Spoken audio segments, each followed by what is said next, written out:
From the streets of South Dallas to the spotlight of reality TV, David Chris's story is one of resilience, faith, and innovation. Known as the Black Iron Man of tech, he turned hardship into inspiration, becoming a tech guru and mentor to countless others. Through loss and determination, he's built a legacy of strength and purpose. This is where it all began. Every great story has a beginning, a moment, a place, a spark where dreams are born. It's the grind, the passion, the perseverance that shapes legends. From humble roots to extraordinary heights. These are the untold stories of those who dared to chase greatness. This is where it all began.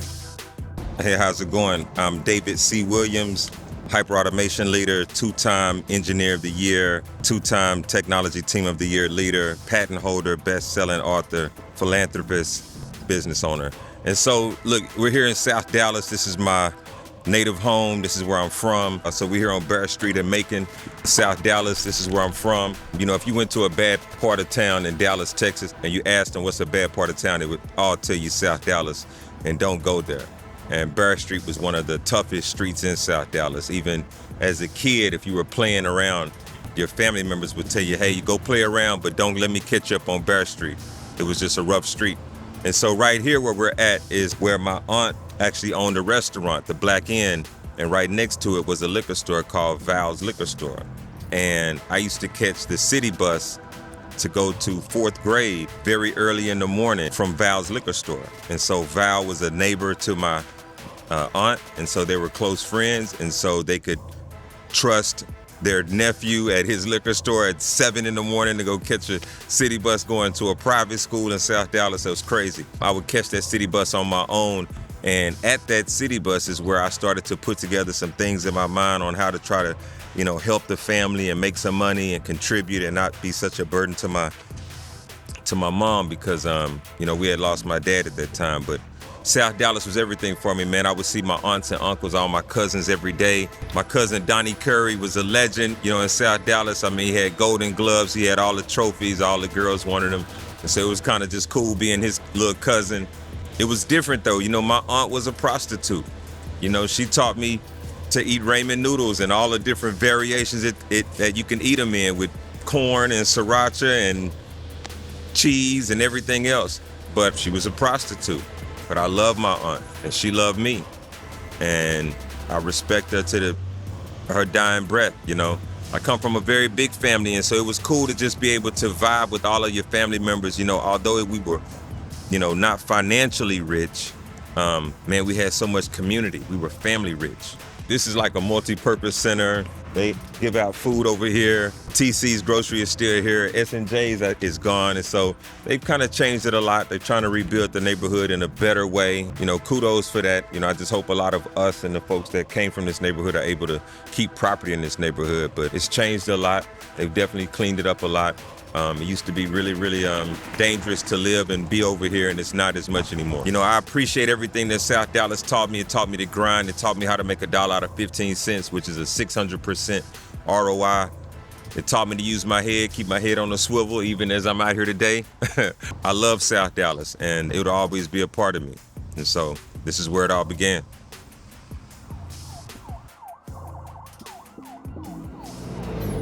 Man, you know, this house represented a lot of love and stability and great memories, but also August 22nd, the day my father committed suicide, it happened here in this house. And it was a beginning of no longer really being like a kid as much, and having to wake up to the realities of the world and life, and that everything in life is not gonna go easy, and you gotta be strong and go through it. My sister was such a hero. That day she led me out of the house and around in between these houses to go next door to call our neighbor. I called a police or ambulance from the neighbor's house. She was only 13, I was 8. You know, what 13-year-old has that kind of presence of mind, you know? she is my hero, Angelia Laurier. And so, yeah, man, I loved everything about being in his house except for that day. It was great, It also takes me back to the time of I went to John B. Hood and, the Air Jordans and starter jackets and all that kind of stuff. And, at the time I was in school with Anton Lucky's brother, David Lucky, And so John B. Hood was one of those lean on me kind of schools, where you really had to stand your ground and stand up for yourself. Any advice I would offer to someone who's been through suicide is to understand that you are really not alone.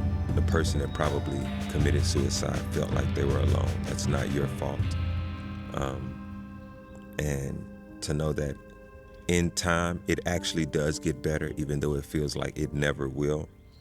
And even further in time, what you've been through is really gonna be the thing to help you go to another level in your own life and help other people get to a better place in their life.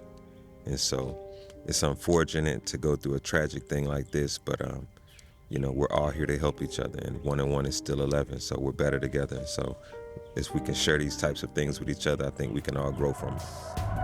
And so it was just a lot of lessons, man, a lot of hard lessons, but over time, it all worked out. I'll tell you, I graduated high school, Skyline High School, while living at this house.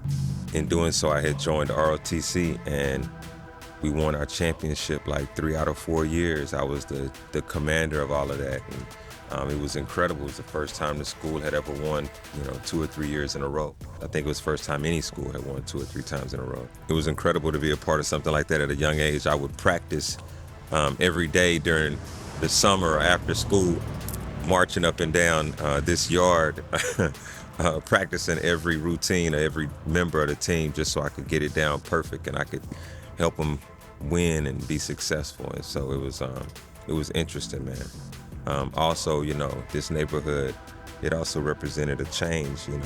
We started in South Dallas, we moved to Pleasant Grove, trying to find a better life, and we're only 5 minutes from where we were, but it was a step in the direction of progress.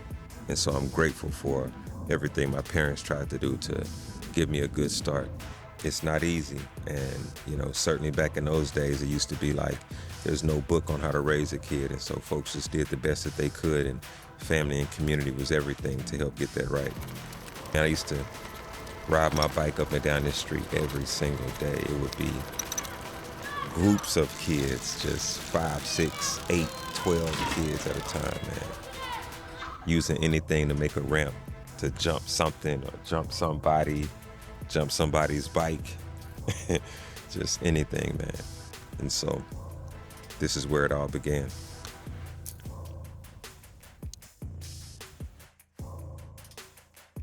Next, we're headed to St. Anthony Catholic School. That was a real important place in the very beginning. After my father committed suicide, my mother wanted to do as much as she could to try to help us have a good future, So she got us big brothers and big sisters. I'm still brothers with my big brother, big sister. And she got me into St. Anthony Catholic School.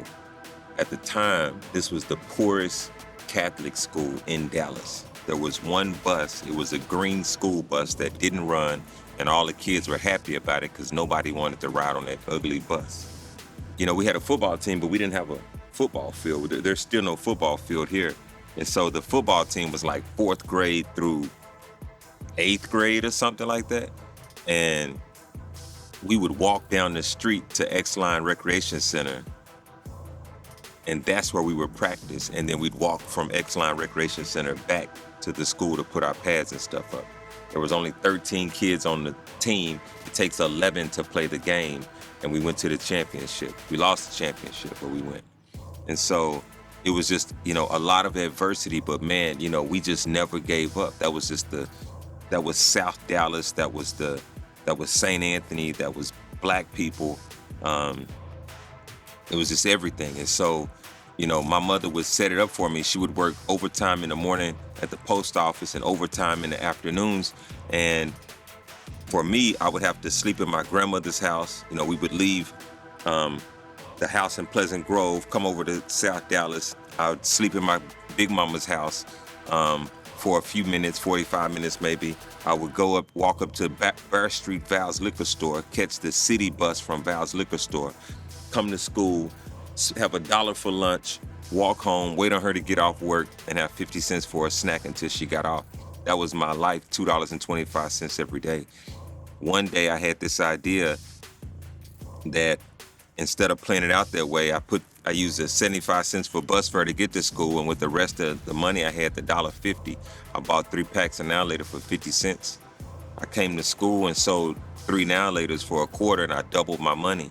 And so by Friday, instead of just getting 1 slice of pizza, I could get 2 or 3 slices of pizza, and life was good.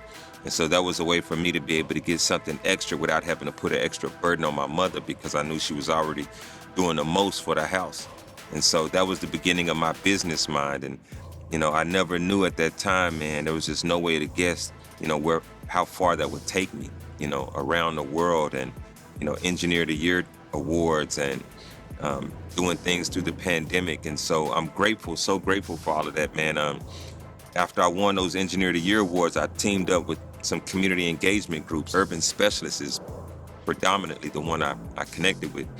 And we came up with this solar robot workshop. Corey, just brilliant behind, putting that workshop together, man. And so we came up with this workshop, and we were able to go to, underserved neighborhoods and show kids that, small ideas are bright ideas. For me, it was selling Now Laters so I could buy lunch. Who knew I would become an Engineer of the Year?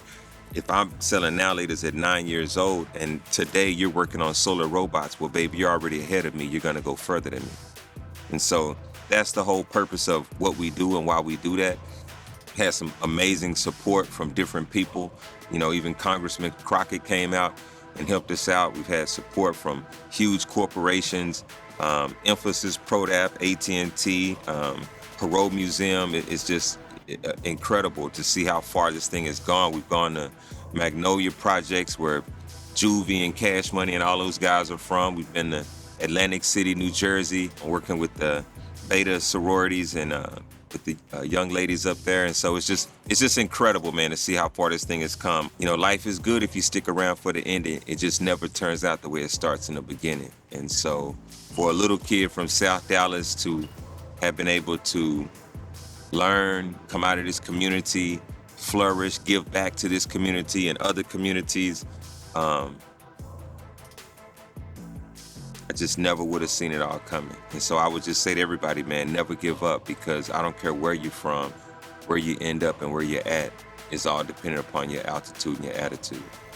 And so look, I'm here at St. Anthony. And for me, this is one of the places of where it all began. Some cool things would happen, we went to the championship here at St. Anthony. My big brother, Kenneth Gwynn, he would come up here, and sometimes the news would film us and stuff. But, man, look, walking back and forth to school, man, I would be coming up with raps. And so I remember one time as a kid, I used to come up with this one. And, oh, my God, Laterrence Whitfield, he just loved this one. But I would say something like, first time I heard about Jesus, I was walking home from school with this girl who said her mother told about the golden rule. She said this: when you think like God, intend to treat others like you want to be treated, because we all sisters and brothers. I said, that sounds like food for thought. Tell me, where'd you get that from? The Bible, Jesus Christ, God's only begotten Son, only begotten. What, we rotten? No, boy, that just describes him. He came out here from heaven, now he's back with God beside him. I said, well, why did he come down? I know he had to have a purpose. Well, he came because he loved us all, but that's really just the surface. He came as a sacrifice, died on the cross, and gave up his life so that none might be lost, and teached and preached and gave and loved and healed us all the same. So when you get your blessings, you thank God in Jesus' name. Well, I can see your train of thought, but I'm not easily persuaded. She said, I ain't see him make this world, but I'm for sure that he created. Okay, I see you take it serious, but why? What did he do for you? Well, my mama died in her sleep. I prayed his name, and she came back to be continued. So we started in Burr Street, just down the street from where I was born, where all my family members live, just right off of Burr Street, and where I would catch the city bus coming to school.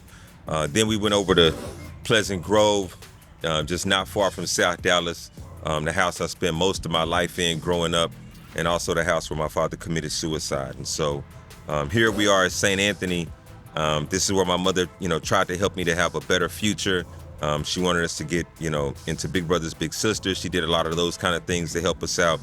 And, I learned a lot here in St. Anthony. It was a really good community. It was a lot of good discipline that I needed as a young man. And I also started to sell candy to buy lunch. And so that's where the beginning of the business mind started. So this is where it all began.